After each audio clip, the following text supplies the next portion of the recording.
Up next is Action TV.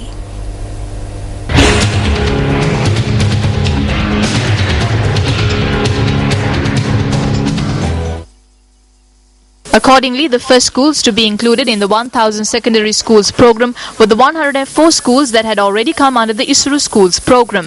The Megoda Mahavidyalaya was among the 104 schools selected from across the island for the ISRU schools program. These 104 schools should have been developed under the first phase of the 1000 secondary schools program. 3 more schools from the Homagama education zone have now been included in the 1000 secondary schools program. However, as the Megoda Mahavidyalaya had already been selected under the ISRU schools program, priority should have been given to the development of this school over the 3 recent additions. While the school has been completely disregarded in the first phase of the 1000 secondary schools program, the education secretary recently wrote to the principal of the school, happily informing him that a Mahindodaya laboratory was to be constructed at the school under the second phase of the program, even including the names of the contractors who would be undertaking construction of the laboratory. Accordingly, the contractor came here and prepared the land for construction. They bulldozed the land which was being used for agricultural cultivation by the Megoda Mahavidyalaya. The agricultural plot of the Megoda Mahavidyalaya was thus bulldozed because of instructions issued by the Ministry of Education to the effect that regardless of the building layout of a school, if a Mahindodaya laboratory is to be constructed at a school, it must be the first site upon entering the school. After the contractor bulldozed the plot of land, erected a shack and brought the construction material here, a sudden decision was arrived at not to construct a Mahindodaya laboratory at this school.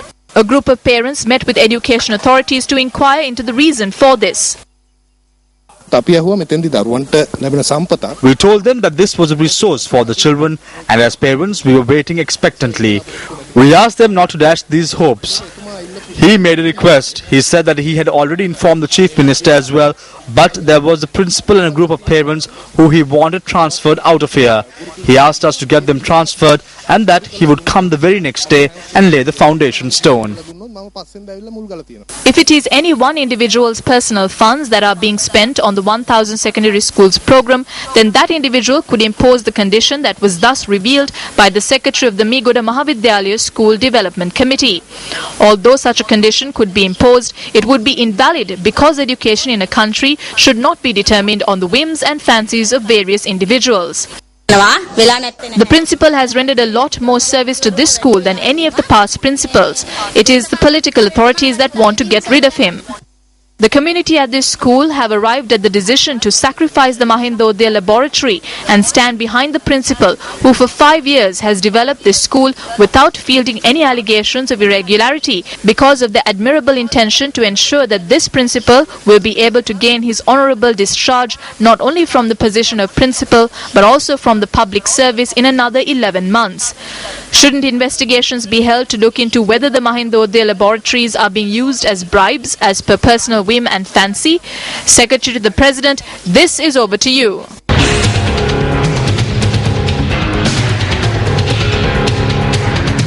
You're watching Primetime News here on MTV Sports. Up next is a look at Crime Watch.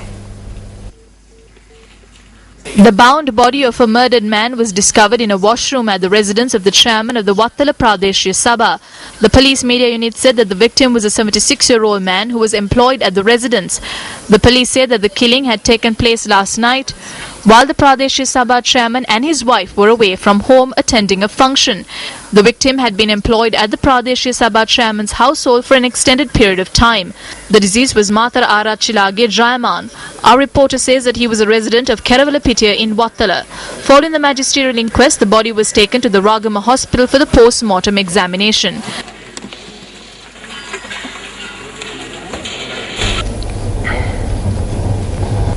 A police sniffer dog was brought to the crime scene today. However, the police say that no clear information has come to light.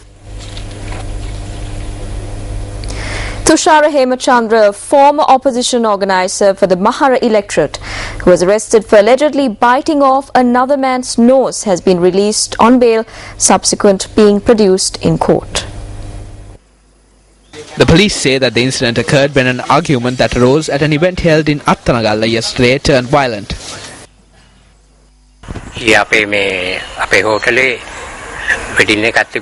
There was a wedding at our hotel yesterday. A crowd of around 450 attended the wedding. At about 3:30, groups were involved in a brawl. Then suddenly someone shouted that his nose had been bitten off. We ran to see what had happened and saw that a person's face was covered in blood. Then he was taken to the hospital. The injured individual was admitted to the Watupitiwala hospital while the suspect was arrested by the Interbo police this morning. The suspect, who was a former electorate organizer, was produced in court and released on a surety of 500,000 rupees. He is being held under police custody at the Watupitiwala base hospital until the bail deposit is made. Now, a woman from Chilau who was arrested on charges of engaging in illegal construction was released on a surety of 100 rupees after being produced before acting magistrate. The woman charges that she and her 2 children were severely inconvenienced by the actions of the police.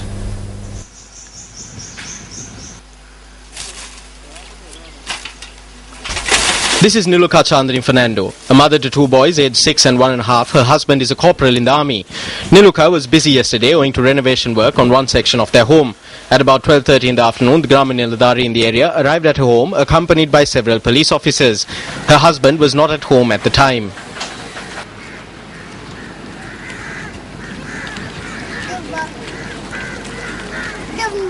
මෙතන අවුරුදු 35 30ක් මගේ තාත්තා හිටියේ පොල්ලතු මඩුවක.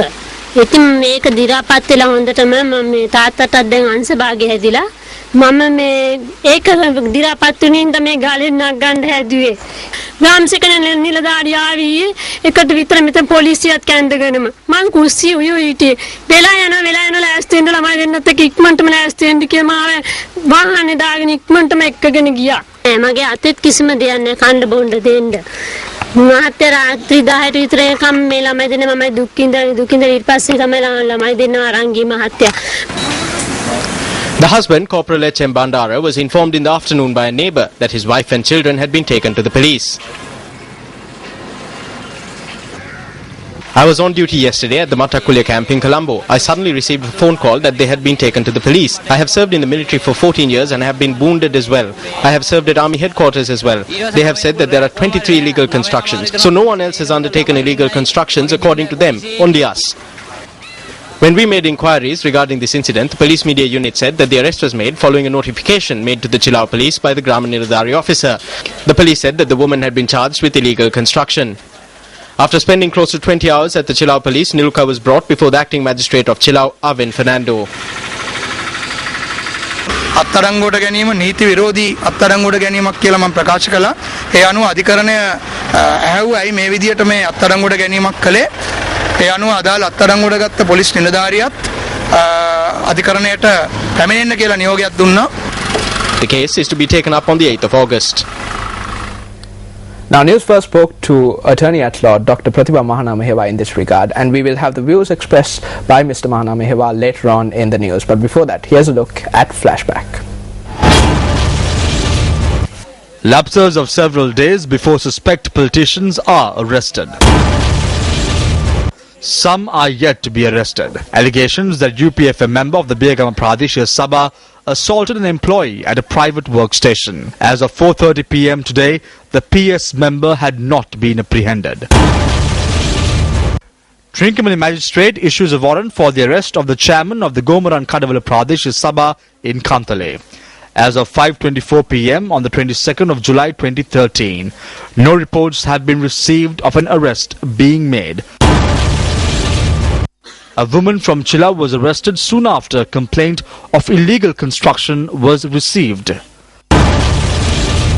Why is the enforcing of the law different from person to person? On tonight's Words of Wisdom segment, we take a look at the words of one of the greatest minds of the 20th century, Albert Einstein, on the subject of the value of human society.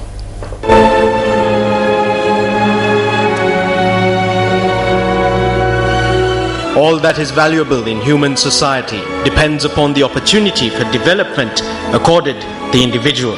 Albert Einstein, physicist.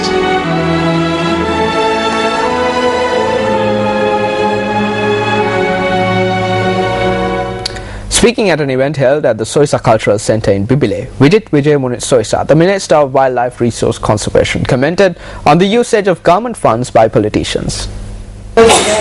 This program was held to provide relief to those engaged in traditional Chena cultivation. ආණ්ඩුවේ සල්ලි වලින් සමහර දේශපාලඥයෝ ඕන මගුලයි එපා මගුලයි දෙකම කරනවා. ඒතර ඒගොල්ලන් They do not think of it as the people's money. They do not think that it is the taxpayers' money. The tax money that has come from the kilo of dried fish, the sack of rice, the loaf of bread, or the kilo of wheat flour or lentils. The government's money comes from the tax that is charged on the ounce of lentils. Or it is the money that has come through loans. They use government funds to put up a board, and they say it was their donation. How can it be a donation when they have used government funds? In order for it to be a donation, it has to come from their own pockets. මගේ පරිත්‍යාගයක කියලා. පරිත්‍යාගයක වෙන්නේ කොහමද? ආණ්ඩුවේ සල්ලි වලින් හදලා. එහෙනම් සාක්කුවෙන් සල්ලි අරන් දෙන්න ඕනේ පරිත්‍යාගයක් කියන්නේ. A meeting organised by the JVP was conducted in the Gona Pathirava area in Kakirava last evening. The leader of the JVP, Somawan Samara Singha, expressed the following views at the event. දැන් ආර්ථිකය වැටලා තියෙන්නේ. දැන් ලෝක පුරාම ආපහු ණය වෙනවා. සාක්කුවේ සල්ලි නැහැ. The economy has steadily declined. They are going all over the world in search of loans. There is no money in our pockets. It is the fault of the government economic policies. The agriculture industry has been pulled down. Not that it has fallen. Factories have fallen and many are shutting down. The government is trying to deceive us. Do not deceive us. Do not deceive the people. Hambantota has set a world record. There is a port with no ships. There is a large cricket stadium, but there is no cricket being played there. It is the termites that are playing cricket. There is an airport, but there are no aircrafts. Cricket නෑ. Cricket ගහන්නේ වේයෝ. ගුවන්තොට පොලක් තියෙනවා. ආසයත්‍රා නෑ. Meanwhile, speaking at a meeting in Valasmula, JVP Politburo member MP Anukumar Dissanayake too commented on government expenses. While the government revenue was 987 billion, the total amount of interest on loans obtained by the government last year amounts to 1017 billion. So the government's revenue fell 30 billion short of the interest payments. Is this good? How is the rest of the work to be done? The country's income is insufficient to even pay off the loans. What would transpire if this happens to a household? They went to China. China's Exim Bank agreed to provide a loan. Where have they dragged the country to now? The economy has collapsed with debt running into billions. They introduced a project, one project for one village. So they have started on these projects. The chairman of the Tangor Pradesh Sabha undertook a project. Then the man in Abilipiti undertook another project. The chairman of the Akrasa Pradesh Sabha undertook 100 projects. Where is the law of these things? They speak about law and discipline in the country, but did they take away the party membership of any of these people? How are they to revoke it? On one hand, the economy has collapsed, and on the other, the law has deteriorated. General Secretary for the Tamil United Liberation Front, V. Ananda Sangari, has put forward his candidacy for the upcoming Northern Provincial Council election from the Kilinochchi district. I have a lot of things to be done in Kilinochchi. That was an elected represented by me for a long time. I personally feel that I should contest and win a seat in the Kilinochchi district so that I could continue with the work that I did and left undone. So I have decided to, the party, the TULF has decided to nominate me for the Kilinochchi district. V. Ananda Sangari, who hails from Point Pedro in the Jaffna Peninsula, entered law college in 1959 and commenced his political career by contesting for the Colombo Municipal Council from the Lanka Sama Samaj Party. Although he did not secure a seat in the council, in 1964 he was elected as a member of the Karachi Gam Sabha in Kilinochchi. Subsequently, on the invitation of J.G. Ponnambalam, Ananda Sangari joined hands with the All Ceylon Tamil Congress. Ananda Sangari was elected to Parliament representing the Kilinochchi electorate in the year 1970. He was a founder member of the Tamil United Liberation Front. Let's now take a look at the newspaper cartoon of the day.